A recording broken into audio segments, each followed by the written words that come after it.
It was a bitterly cold evening in Ouagadougou, the capital of Burkina Faso. The streets bustled with traffic and chatter, but one corner of the city remained quiet, the light from a flickering lamppost casting a long shadow over a young boy curled up beside a kiosk. He couldn't have been older than 10, his clothes ragged and his arms tightly wrapped around himself to keep warm. This boy, whose name was Mamadou, had been living on the streets for months. Orphaned after his parents were killed in a village raid, he had walked for days to the capital, hoping to find help. What he found instead was hardship, hunger, and an unrelenting fight to survive. On that same evening, Ibrahim Traore, the president of Burkina Faso, had just finished a long day of meetings. As he left the National Assembly building, he made a sudden decision to take a walk through the city rather than be driven. He was a man known not just for his revolutionary ideas and military discipline, but also for his heart that beat for the people, especially the forgotten ones. Surrounded by only 2 plainclothes security guards, Traore strolled through the quieter parts of the city. As he passed the dimly lit street corner, he caught sight of Mamadou. The boy didn't beg, he didn't speak, he just sat there, shivering and staring blankly ahead.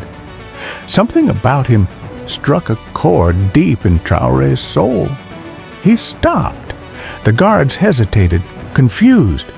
Traore approached the boy slowly and knelt beside him. "Bonsoir, petit frère," he said gently. "What's your name?" The boy flinched at first, but then looked up with tired eyes. "Mamadou," he whispered. "Where are your parents?" the president asked. "They're gone. The bandits came. My village, it burned," Mamadou replied, tears threatening to fall. Without saying another word, Ibrahim Traore stood, removed his coat, and draped it over Mamadou's small shoulders. Then he picked him up, cradling the boy like his own son. That night, instead of returning to the presidential residence, Traore brought Mamadou to a shelter, one he had personally helped fund but had not visited in months. He spoke to the staff and insisted Mamadou be given warm food, clothes, and medical attention. Then he made another promise, one that would change not just Mamadou's life, but the lives of many others. The very next morning, a national broadcast was made. President Ibrahim Traore announced a new initiative, the Mamadou Project, a nationwide program to identify and support homeless and orphan children. The project aimed to provide shelter, education, healthcare, and long-term mentorship for every street child in Burkina Faso. But the most touching detail remained between Mamadou and Traore.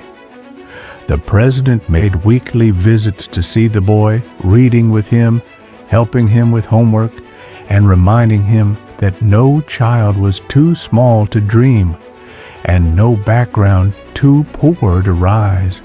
In the years to come, Mamadou would grow into a bright young man. He would often say, "President Traore didn't just save me from the cold, he gave me a future."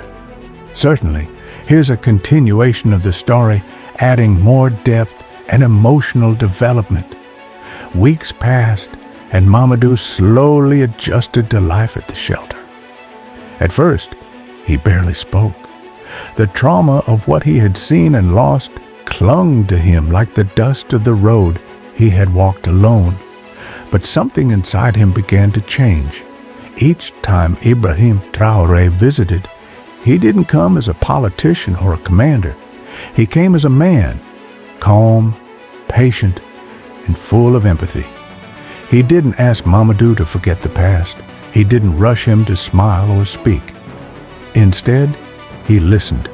He sat beside him under the baobab tree behind the shelter, telling him stories from his own childhood, tales of struggle, of village life, of how he once felt like the world had forgotten about him too. One day, as Traore arrived carrying a bag of books, Mamadou finally reached out and touched his hand. "I want to be like you," he said, his voice trembling. "Strong, brave, kind." Traore smiled and gently squeezed his shoulder. "Then you already are." That day, the president enrolled Mamadou in a local school. Not just any school, but one being restructured as part of the new Mamadou project. It was designed not only to educate, but to heal. The teachers were trained in trauma care. The curriculum included leadership, agriculture, technology, and values rooted in Burkina tradition.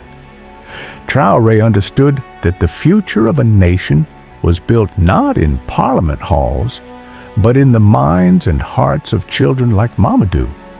As the Mamadou project expanded, children from all corners of the country began to benefit. Orphans, runaways, and victims of violence were given second chances. The shelters became places of transformation, not pity. To inspire the nation, Traore did something unprecedented. He invited Mamadou to speak at a national youth summit. The boy, now a little taller and more confident, stood before hundreds of students, officials, and community leaders wearing a simple white shirt and the very same coat the president had once wrapped around him. Mamadou took a deep breath and spoke. "I was cold, hungry, and forgotten. I thought I was just a shadow on the street. But someone saw me not because I was important, but because I was human. Every child matters. Every one of us can rise. I am not the only Mamadou." The audience erupted in applause. Tears welled in many eyes, including Traore.